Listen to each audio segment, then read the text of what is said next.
Clean, beautiful coal. Clean, beautiful coal. We love clean, beautiful coal, don't we, Doug? Huh? I'm thrilled to welcome to the White House the men and women who light our cities. And, you know, you do things that people don't even understand. There's so much. You do so much. You heat our homes, fuel our factories, and turn natural resources into American riches and dreams. Our amazing coal miners. Thank you very much, fellas. That's great.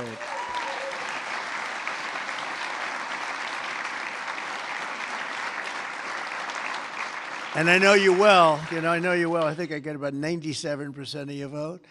And you wouldn't want to do anything else. You wouldn't switch with a guy who had a beautiful penthouse apartment on Fifth Avenue. You wouldn't switch with that was me.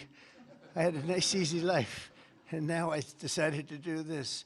But you know what? We just hit the highest price in the history of the stock market, $50,000. And a lot of people are getting rich with your 401ks and everything else. So our country is back. We have the hottest country anywhere in the world. So it's pretty cool, right? So I want to just tell you, I really appreciate you being here. You're special people. You got mistreated very badly for a long period of time. But you've never had a better friend in the Oval Office than me. And I'm proud to officially named the undisputed, when did this come out, Mr. Speaker? The undisputed champion of beautiful, clean coal. We have to proceed. Always, I don't use the word coal. You know, it needs a PR job because it had a bad reputation for a while. So we're not allowed to say the word coal anymore. It has to be preceded by beautiful, clean coal, okay? We're cleaning it up. Very good. And we're delighted to be joined by Secretary Doug Burgum, who's done a fantastic job from the great coal mining state of North Dakota. And thanks as well to Speaker of the House, Mike Johnson, a fantastic guy who's doing a great job. Thank you, Mike. EPA Administrator Lee Zeldin. He's our secret weapon. He's getting those approvals done in record-setting time. True. Great Senators John Barrasso and Jim Justice. Thank you very much for being here. Hi, Jim. Been a long time, Jim. You're looking good. Shelley Moore Capito. Thank you, Shelley. Thank you very much, Johnny. Marsha Blackburn, Bill Haggerty, Ted Budd, John Husted, Bernie Marino, and David McCormick, all here. Great senators, every one of them. Great senators, representatives of the House. Jim Baird, Troy Balderson, Andy Barr, Dave Taylor, Warren Davidson, Troy Downing, Morgan Griffith, Brett Guthrie, Harriet Hageman, Mike Kelly, Dan Muser, Scott Perry, Carol Miller, Dana Harshberger, and Riley Moore. Boy, that's a good group of people. We have some others in here, too, and I'm not going to say it's just too many. Don't get angry at me. I'll never get their vote again. It's very dangerous. I also want to thank the president of the Washington Coal Club, Michael Day, CEO of the National Mining Association, Richard Nolan, along with many of the greatest business leaders in this powerful industry and a great industry it is. But of course, the most important people here today are those who get their hands a little bit dirty to keep America running at full speed, our frontline coal workers, and I'm pleased to report that in the first year of my presidency, real wages for the typical miner increased by more than $2,200. I'd say that's pretty good, right?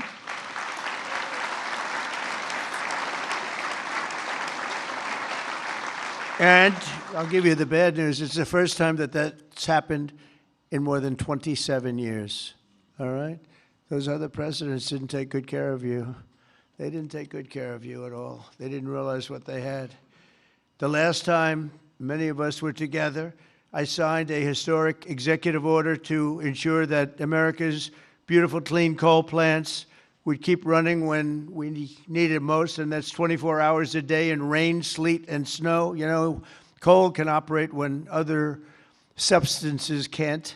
The Biden administration, he had no clue what he was doing. Shut down dozens of coal plants. They shut them down. Literally, it seemed like one a week, one a day. They were shutting them down left and right as fast as you could. They were paying people to shut down a coal plant. And if we had stayed on the ruinous path, we would have seen mass suffering and rolling blackouts all over the country. We would have had blackouts right now all over the country. We would have had a country that, worse than blackouts, every other thing would have been wrong with it too, with all of the horrible things that took place at our border. And right now our border is 100% secure. First time in the history of our country, actually.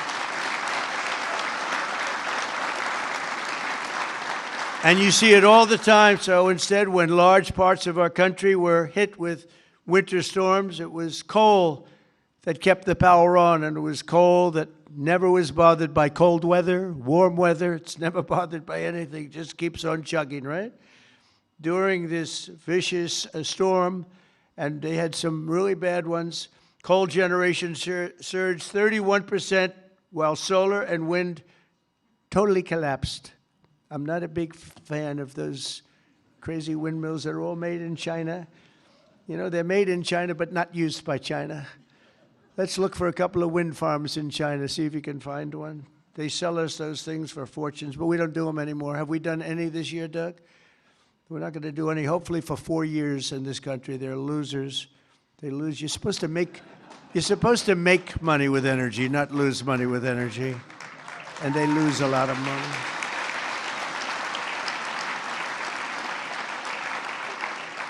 And by the way, they're all over Europe, and you know, I was recently there, and it's not recognizable what they've done to their beautiful fields and those beautiful, beautiful scenic areas, and they put those wind turbines all over the place, and they're chugging, chugging, chugging, not doing a damn thing except every time it goes around, it loses a fortune. It's horrible.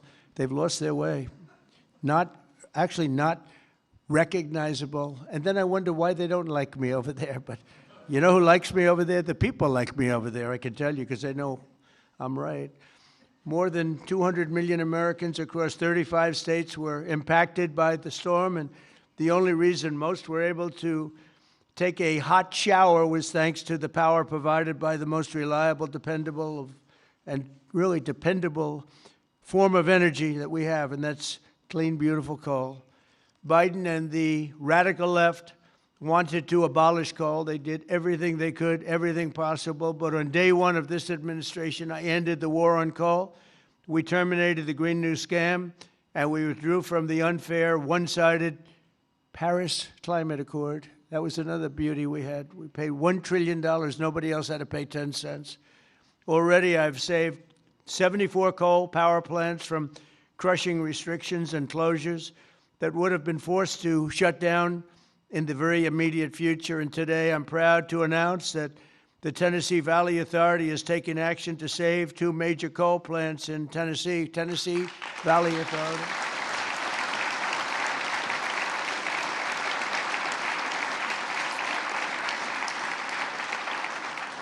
The plants are the Cumberland Fossil Plant and the Cumberland City.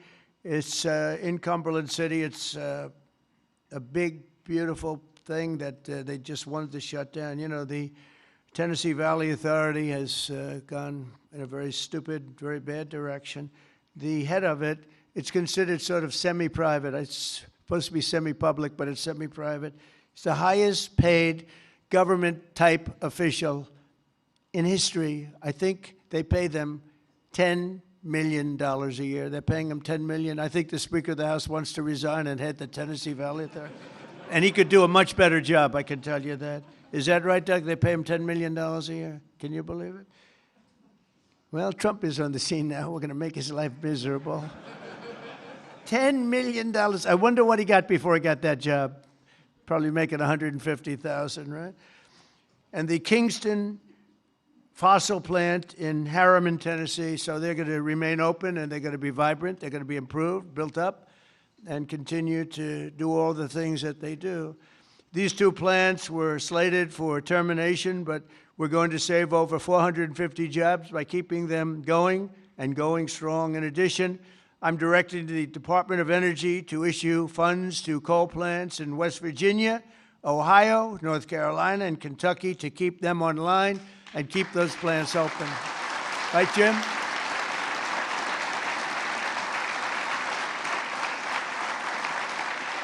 And very importantly, we're also bringing our coal mines roaring back to life. Under 4 years of the Biden administration, Sleepy Joe, not a single permit was approved for a new coal mining project. Think of it. 4 years, not one permit. They were all being disapproved, actually. So not a single permit was approved. I didn't know that. But in 1 year of Trump, we've already approved over 70 permits for very big, very powerful mines that are going to be with us for many, many years to come. And we did that over the last 30 days. We did more than half of them because we have the system going now. It's a very reliable source, great source. If you look at some of the most prosperous places in the world, they run on coal. Since I took office, coal production is up by nearly 4 million tons a month after falling for decades. I mean, literally decades.